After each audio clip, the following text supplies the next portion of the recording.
Сәлеметсіздер ме, каналыма қош келдіңіздер. Сіздермен бүгін лимонның адам ағзасына пайдасы туралы айтамыз. Лимон әлемнің көп бөлігінде өте танымал, хош иісті және қышқыл дәмді жеуге болатын жеміс. Туған жері Үндістан және оңтүстік шығыс Азия болып табылады. Лимонның пайдасы көп. Денені тазартуға немесе жүректі қорғауға көмектесетін күшті антиоксидант. Тамақтану ауруларын алдын алады. Азық-түлікте болатын бактериялар тарататын аурулардың қаупін азайту үшін шикі етті тұтыну барысында табылған лимон шырынын маринадтаудың жақсы нұсқасы болып табылады. Дайындық кезінде лимон шырынымен маринадталған шикі немесе жартылай пісірілген ет осы тағамдармен берілетін аурулардың өршуін айтарлықтай азайтады.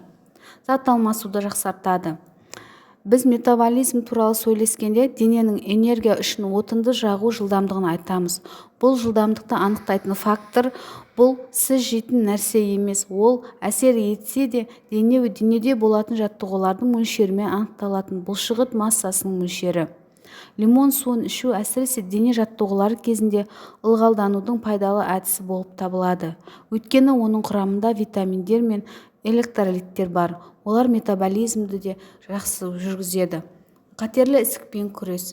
Лимон бос радикалдардың пайда болуын болдырмауға көмектесетін антиоксидант болып табылатын С витаминінің жақсы көзі.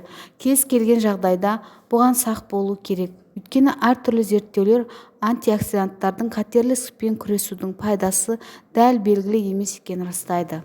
Иммундық жүйені ынталандырады. С витаминінің жақсы көзі болып табылатын лимон сияқты тағамдар иммундық жүйені нығайту және суық тиюге, тұмауға немесе басқа да микробтармен берілетін ауруларға қарсы тұруға көмектеседі.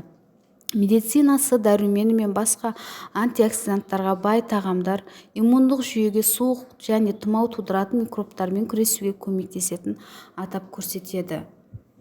Теріні жақсартады. Бұл цитрустық жемістер қартаюды азайтады. Өйткені С дәрумені құрамындағы антиоксиданттар бос радикалдардың әсерімен күреседі. Осылайша теріні балғын және жас етіп ұстайды.